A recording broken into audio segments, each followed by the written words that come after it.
But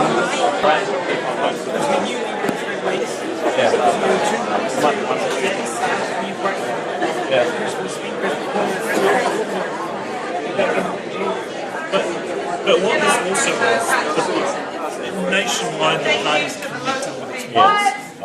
Thank you to the local people for the welcome. Can I acknowledge our candidates, our members of Parliament, New Zealand councillors and members who travelled from far and wide to be here today. Members, today is a historic day for democracy in New Zealand.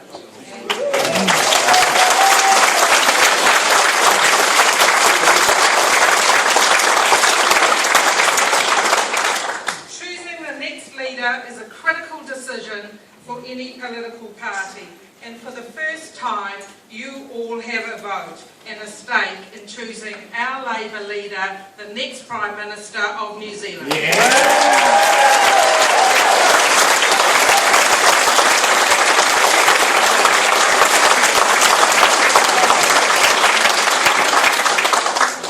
Members, this is how a modern democratic political party works, and this is how New Zealand Labour works.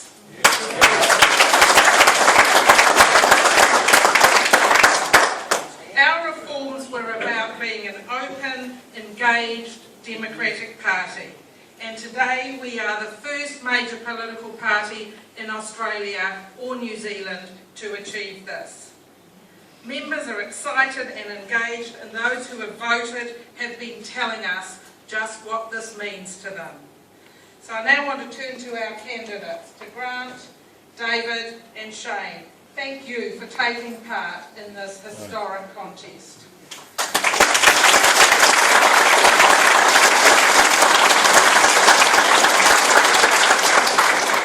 Our strong, committed leadership contenders show New Zealand the depth of talent that New Zealand Labour has in 2013.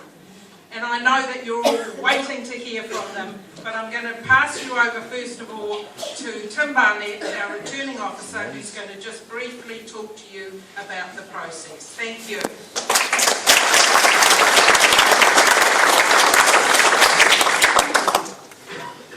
Kia ora Labour whānau, and kia ora also to the media.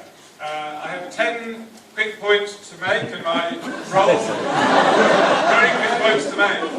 Firstly, just to clarify who is at this meeting, everyone in here, apart from the media, are either financial members of the Labour Party, including those who may have just joined outside. I think Tangata Whenua have now left, I was going to recognise them, or they're members of our affiliated unions. So those are the people in the hall here. Secondly, if you need to leave quickly for any reason and physically manage to get there, then we have some return cards so you can come back in quickly. Thirdly, the media are here for the speeches. At the end of the speeches, the media will leave. There'll be a short break while they gather their equipment, and we'll also use that break to just pass around a bucket for donations, being a Labour Party event. None of these things are budgeted, and we need to make sure we can actually afford everything we're doing here. The fourth point is that in the session afterwards, question and answer, there aren't to be any recordings or any tweets. We're making an official recording of the event if that's required, but it's meant to be a quiet event and an opportunity for us to be listening to and engaging with the candidates. We've also made a ruling that there won't be any signage at the meetings. These aren't rallies. These are an opportunity for us to actually learn politically and make up our minds. The toilets are through here. The exits are the exits are at the back. They're over there as well. We need to get out quickly. Four more points to go. The candidates will each be talking in a second for 10 minutes. They receive a warning 1 minute before that finishes. And Soraya here is our timekeeper as one of our New Zealand Council members. Then the answers to questions, there'll be a 10-second warning, maximum 1 minute for answers, and a 50-second warning, and there won't be any wrap-up at the end. In terms of the questions, you will find question forms hopefully on your seat, so you can pass those maybe during the interval, the 5 minutes when the media move out, pass any questions you have, and then those questions will be mediated by our two moderators to ensure that there is no repetition and no deviation. And if you run out of the written questions, then we might go to an open mic, but the whole event, right from 1 o'clock, will be over by 3 o'clock as we planned. I mentioned donations, which will happen in the interval, and the envelopes on there. And if anyone has received their votes today, and some people have in the mail, then you're very welcome to vote afterwards. There's a party voting box outside. If you're a Service Workers Union member and want to vote, then you can get your vote issued. Some have done already, or your vote issued afterwards outside, right outside. And that's my job completed. Kia ora. Thank you.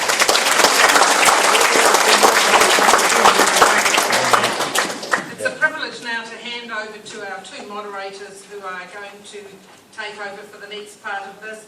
Let's give a big hand to our new member for 31Aug13, Meka Whaitari.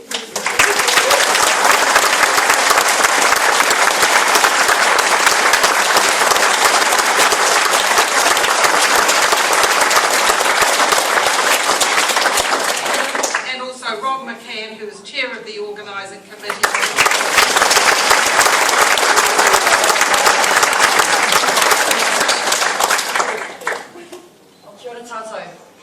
Thank you all for being here, and can I join with Maura in welcoming our Labour Party whānau, our union whānau, and our media friends. To share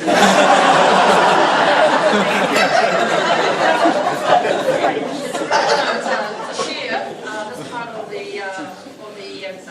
occasion to elect Labour Party's leader for 2013, and like Maura said, to introduce Rob, who will be co-hosting us. So I'm not going to delay you anymore, but let's start the process, and we understand that we're going to, do we have drawing for the orders? So we're going to, so that it's fair, we're going to draw the order of the speakers, then they'll come up in the order. So.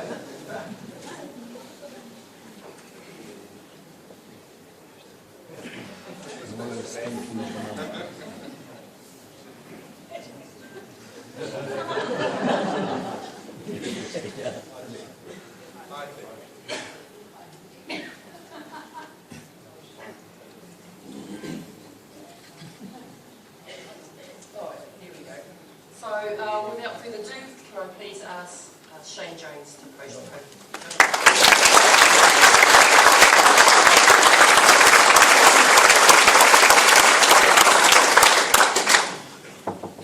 Kia ora whānau, allow me first to go into orbit.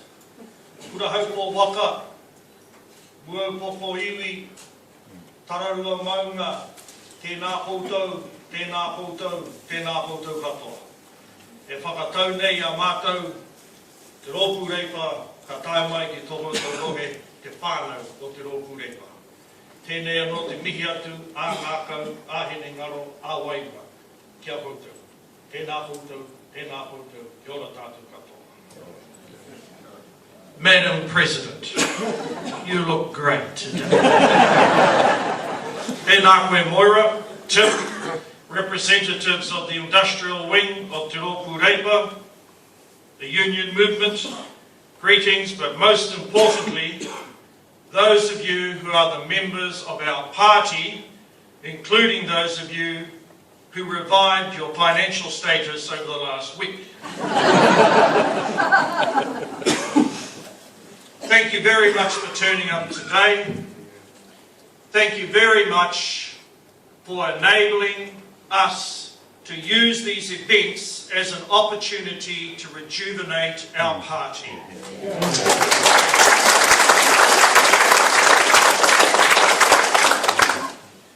I am glad to be the first speaker, because when you look at the records of who actually votes in Aotearoa, the people in this electorate, this rohe of Otaki, you actually have some of the highest turnout figures. Don't clap too loudly, your neighbours unfortunately are voting for the other crowd. And really that's why whānau, I decided, after being prodded by some of my caucus colleagues, a number of party members, to stand and make this a contest that really tests not only its technicalities, but the opportunity for you to watch personalities talk about, number one, ideas, number two, thoughts on organisational capacity, but number three, who will be the best messenger on your behalf to take out the $50 million gorilla, John Key.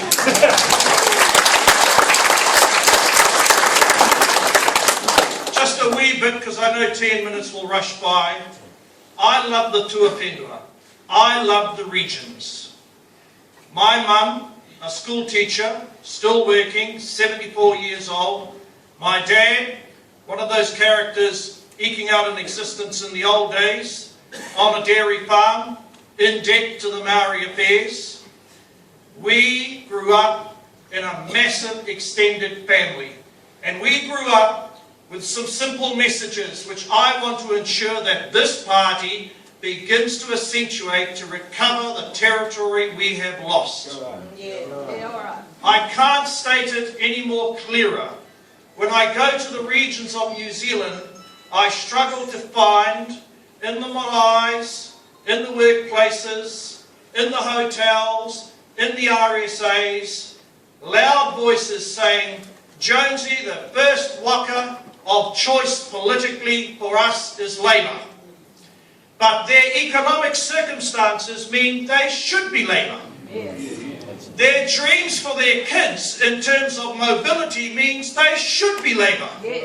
So I ask myself, as a Labour MP since 2005, why are those people not naturally choosing the red waka as the canoe, the vessel that addresses their mobility concerns, their equity concerns, and also their concerns of pride and self-belief? And that's why I'm standing, because I genuinely believe that not only am I an embodiment of old New Zealand, as a consequence of education and my style of operation, I can enable us to be the party of New Zealand as well. Now let's just talk about some of the key features that we need to turn around. Number one, in our regions, and I'm going to talk largely to you as a regional community, we have allowed successive governments to neglect New Zealand's regions. Now I understand that because the majority of the population are drifting Taupo north. But if we want to be the party from Kaitaia to the Bluff, we've got to turn around, spend money, no empty promises, make commitments, and restore jobs, industry, manufacturing, and self-belief to our regions. And I'm your man.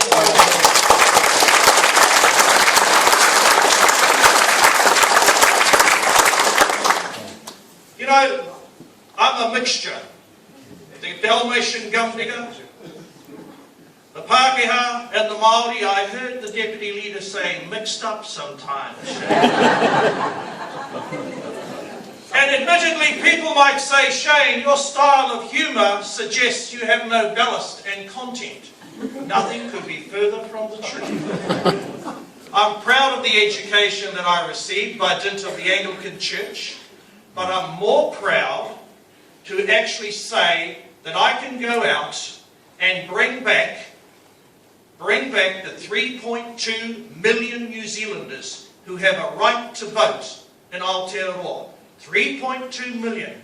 Because at our last election, only 18% of the people with a right to vote in New Zealand thought it was worthwhile going to vote for our party. Our enemy is apathy, indifference, disengagement, marginalisation. The people who should be voting for us feel neglected on the fringes of the economy. Unless we gather them in, unless we feel that we can give them a reason to actually develop and self-generate the enthusiasm to join our party, join the fray, I fear as to how we are going to get up to the 40, 43, 45%. I don't want to limp along at 35, 36% as if I've been to the urologist and asked the Green Party to lift me up. That's not me. I'll be straight up about that. We should be the People's Party who are capable of getting 45% of the 3 New Zealanders on our side. And if we're not able to do that, that's because we look in, not out. Our future lies looking out, folks.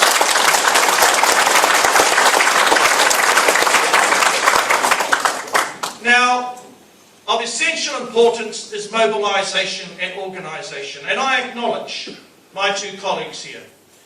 Grant is full-blooded machine organisation labour. I acknowledge that.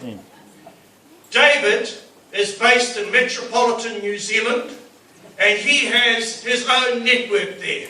But if you want the best messenger who can get the people from that side of the aisle to this side of the aisle and who knows in politics, sometimes you're going to tack a little left, tack a little right. But at the end of the day, if you want to cross the line, you've got to be capable of, in politics, broadening your appeal and causing people to say, that's our waka. And I genuinely believe with my education, my background, style, that I am that person. Now it could be said, we want a leader that is across all the detail. We want a leader that can offer a whole host of phrases that resonate with where we've been as a party for the last 20 years. What we need is a leader who's a clear thinker and a straight talker, because that's what Kiwis tell me they're after. And when I go out to raise dough for our party, when I go out to host events, etc., that's the call that I hear. So I actually want to bring forward the ability to broaden our appeal, delegate to people who are expert in their field, and focus on what I'm good at. And I say to you, what I am very good at is not only communicating, not only a good messenger, but getting a team around me and get the best person for the job. Ask them, what do you need to do the job? Give them what they need to do the job, and don't bug me unless you've got a problem on how to do your job better. Lead from the front, but entrust and delegate to the team enough confidence to go out there and do the work for all of us, etc. My son recently joined an industry that I had a kind of love-hate affair with. But now that he's working on the oil boat that lugs the oil around Marsden Point, all around Aotearoa, I'm solidly both with his industry and his union. But most importantly, he said something to me. He said, Papa, why is it that young people don't vote anymore? And Papa, why is it that our Māori people don't vote anymore? And Papa, my boss, is a Pacific Islander. How come they don't vote anymore? I said to him, son, hope, mobilisation, clear thinking, and lots of aroha, affection, direction, and a bit of humour. Kia ora tātou.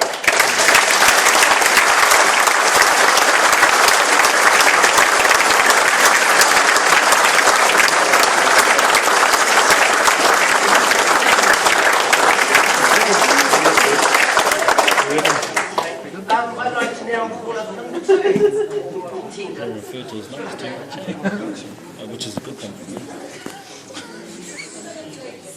A lot of people is just relying on this too much. He's a natural speaker. Ka pai. Nā tangata whenua, Maopoka iwi, Tararua Monga, Karahopu wā. Tēnā koutou, tēnā koutou katoa. To my fellow parliamentary colleagues, to my union brethren in the survey, it's great to see you there. To the members, candidates, former MPs, the workers, the heart and soul of the Labour Party in Region 3. It's just wonderful to have you here. Thank you so much for coming today.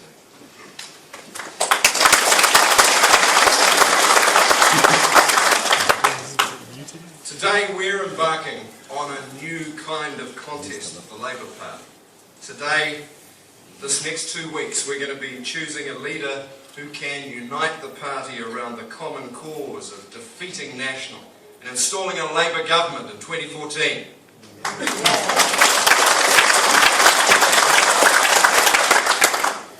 More than that, it's our task to choose a leader who can unite the country, to get ourselves out of the economic and social stalemate that National has got New Zealand into. I believe that means somebody that's grounded in the struggles of ordinary working families at electorate level, but skilled also in making government work smarter, able to talk the language of business and technology experience around the world. I'm proud to be part of a Labour Party team. It's a team that I know can win the confidence and trust of New Zealand in 2014. You know, the Kiwi dream has sadly become a nightmare in too many of our communities, especially for today's Kiwi kids, 250,000 of whom are growing up in poverty. Homes that can't afford the food, can't afford the milk, can't afford the clothing, can't afford the shoes, can't afford the warmth that our Kiwi kids have a right to expect. We are firmly on track to becoming a deficit generation, the first generation for a long, long time where the children do worse than their parents. Worse in health, worse in education, worse in housing, worse in skills, and most of all, worse in terms of having the hope of making a decent life for themselves and their families right here in New Zealand. And that's why too many are leaving. You know, I'm proud of the platform, the policy platform that the Labour Party has pulled together. The wisdom, as they say, is in the collective. And I know that Labour is the best hope for restoring their dreams. We are the best hope for restoring their dreams.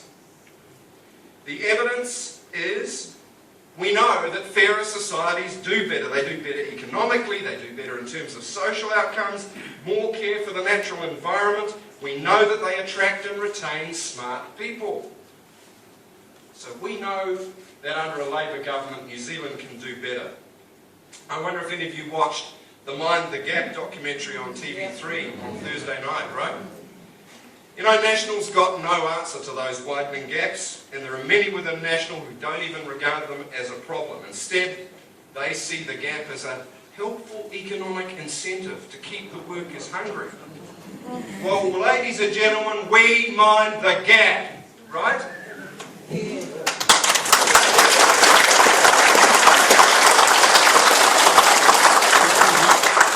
We mind that what was sold as laissez-faire turned out to be laissez-unfair. We mind the gap between Auckland and Wellington and the regions. We mind the gap between our hopes and dreams for a better future and the sad reality of John Key's corrosive government. We mind the fact that the number of people unemployed just up the road in Palmerston North has increased 19% in the last year. That unemployment in the Manawatu-Wanganui region is a shocking 8.3%, and it's risen in the last 12 months. Why has it risen? Because in this region, economic growth in the last year was just 0.3%, and in the last Labour government it averaged over 3%. Don't tell us Labour can't manage the economy.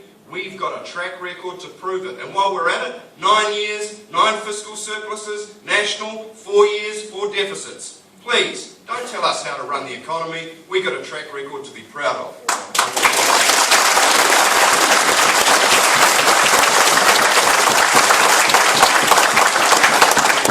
But what those numbers add up to is too many New Zealand families just struggling, just doing it tough.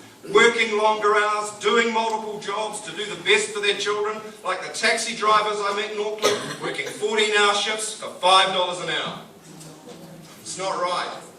It's not right. We want an immediate rise of a minimum wage to $15 an hour, and we're going to be working through it.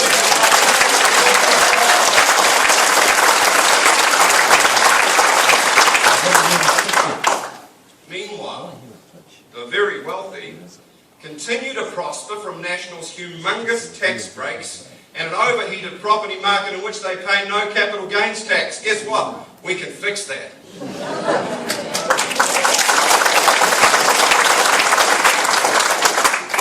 And while New Zealand's economy is spinning its wheels and not getting any traction, National blames the global financial crisis. Well, we blame it on the fact that Nationals ignored the fundamentals that can turn hard work and innovation into lasting, sustainable, job-rich growth. Things like investment in science and technology, things like investment in the manufacturing plants that made once Levin a great and proud place to live. Yeah, too right. Meanwhile, National is busy selling off our assets and says we will all be better off when just a few of us can afford to buy what we all already own. Well, let's look down the camera and say this. A Labour Party I lead reserves the right to defend those assets and will rule out no option to defend the national interest.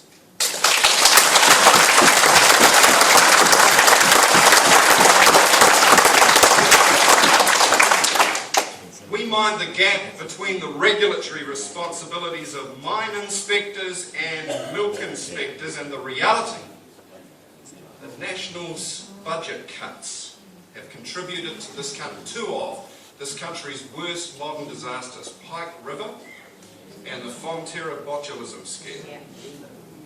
And as a result, both have undermined the international reputation of this country.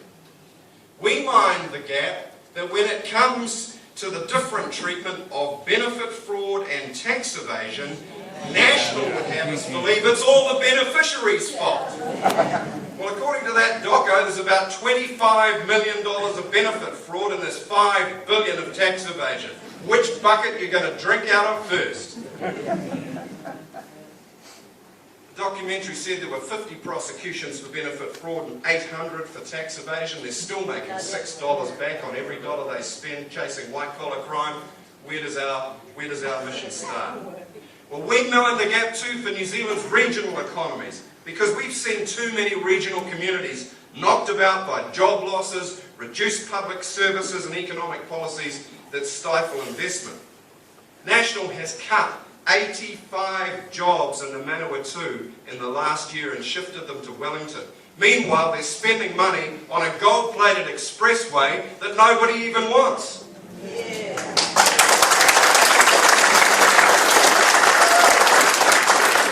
Well, here's a little word to Kapiti. If you can slow them down in the Supreme Court, well, we'll be happy to repeal that motorway as soon as we get there.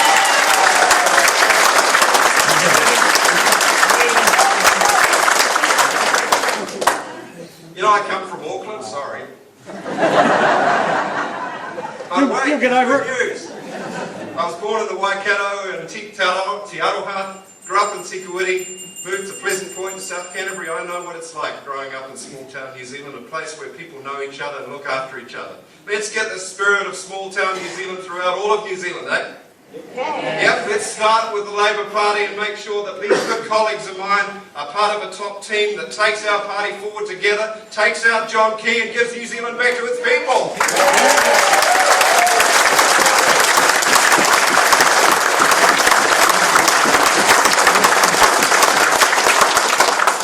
Ladies and gentlemen, like you, I am just so thrilled. I'm so excited because whatever the outcome of this race, Labour has got better days ahead. Yes, whatever the outcome of this race, New Zealand has got better days ahead. And whatever the outcome of this race, we are going to go forward and the red tide is rising and we are going to take out that beehive and we are going to take New Zealand forward.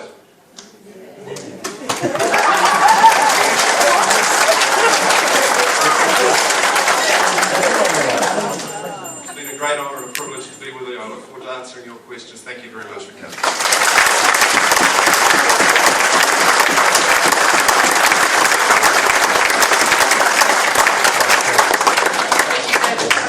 Our third and final speaker, Robertson.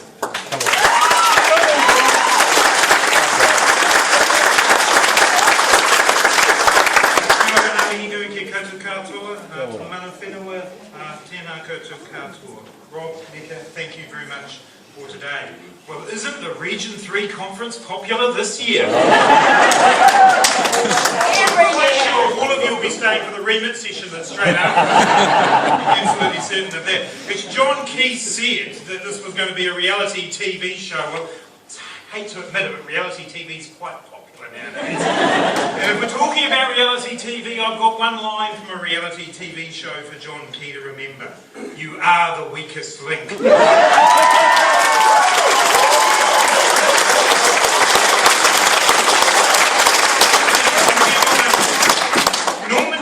Once said that what New Zealanders want is somewhere to work, somewhere to live, someone to love, and something to hope for. That sounds like the Labour story to me, and that sounds like New Zealand's story. A job, a home, a family, and a future. And my job as Labour leader, if you honour me with that role, is to give a clear and direct voice to that story, to connect our values and our policies with the lives of New Zealanders, to give hope to them for their aspirations. And that starts with a job. It's time for Labour to be bold and courageous. We must have the strength to say full employment is our goal.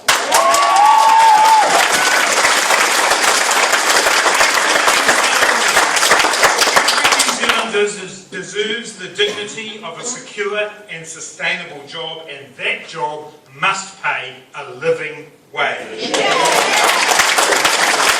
make this commitment to you right now. A Labour government I lead will set a timetable for ensuring that all government workers and all contracts led by the government will pay a living wage. A better country than one where the cleaner in John Key's office gets paid barely above the $13.75 minimum wage. That is not even enough to put food on the table every night, let alone deal with an unexpected bill for the car or a visit to the doctor. We're a better country than that. We're a better country than one where 153,000 New Zealanders are out of work, where in this region alone more than 10,000 people are out of work. And with all respect to David, 8.3% is a statistic. 10,000 people and their families are affected by that. We are a better country than that. And we are a better country than one where the government thinks it can change labour laws and take away the protections of vulnerable workers and undermine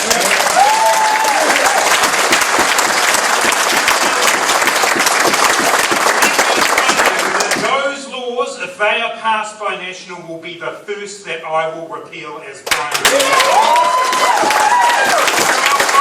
We must be on jobs. We need to build jobs off a productive economy, not off dodgy deals and selling assets. Stephen Joyce thinks economic development is a big night on the pokies at Sky City. It's not, ladies and gentlemen. Real economic development changes our economy. And I want to say this to you very clearly. It is time to leave behind the dog-eat-dog free market ideology. Yes. There will be no neoliberal agenda. There will be no third way agenda. What there will be is one clear agenda. My simple commitment to you that I will use every power available to build an economy with one goal and one goal alone: the advancement of people over money.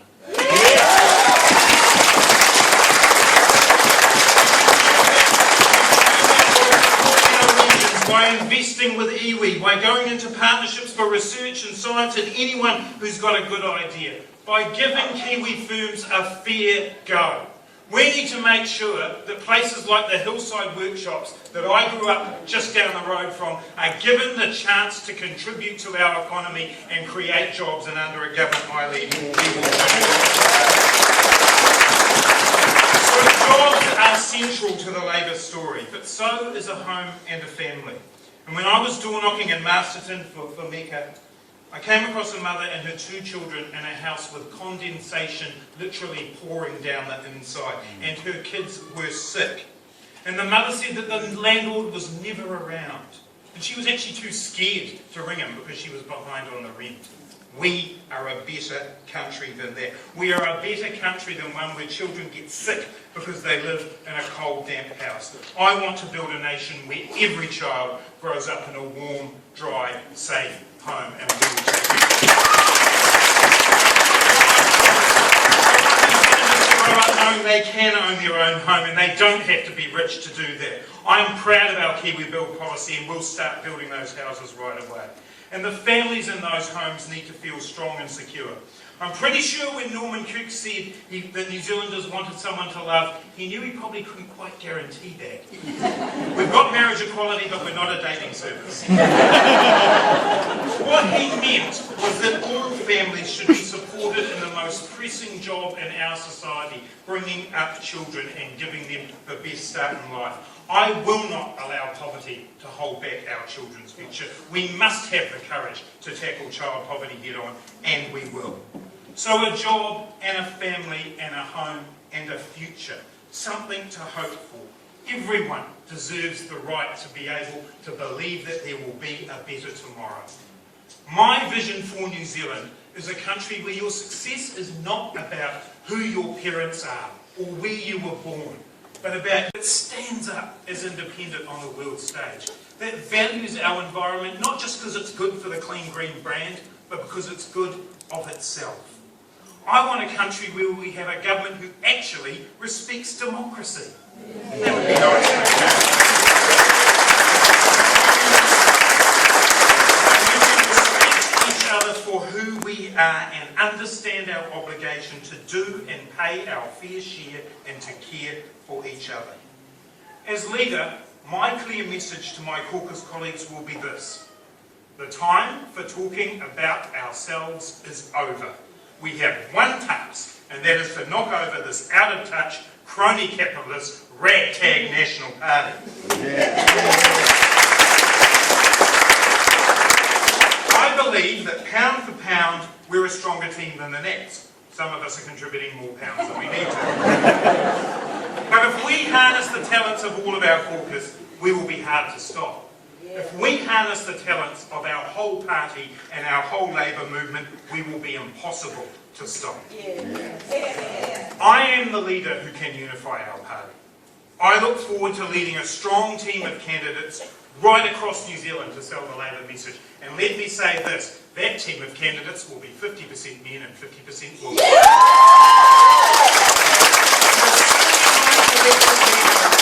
I will hit the road with my team to let New Zealanders know that the Labour Party is alongside you and that we have the values and the vision and the policies to make your lives better.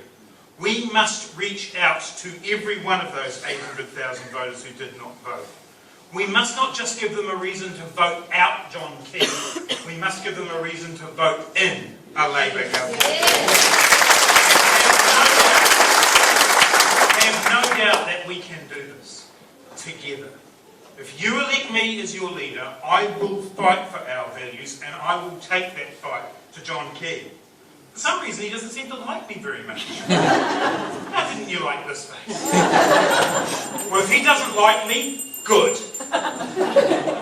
I'm going to be out there taking the fight to him every day. I've proved I can do it in Parliament. I've put him under pressure. I've put him on the back foot. And I want to do that every single day.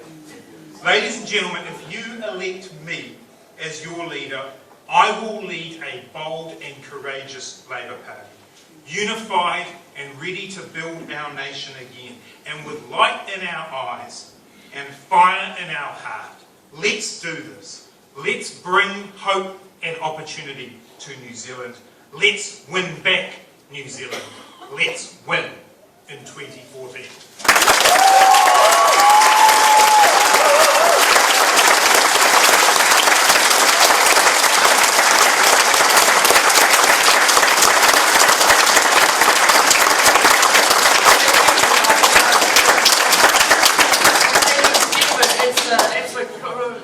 privilege to call these 3 gentlemen and my other 30 colleagues to be part of the Labour Party caucus. So can we please again acknowledge all 3 candidates for the rounding speeches that they've given us today.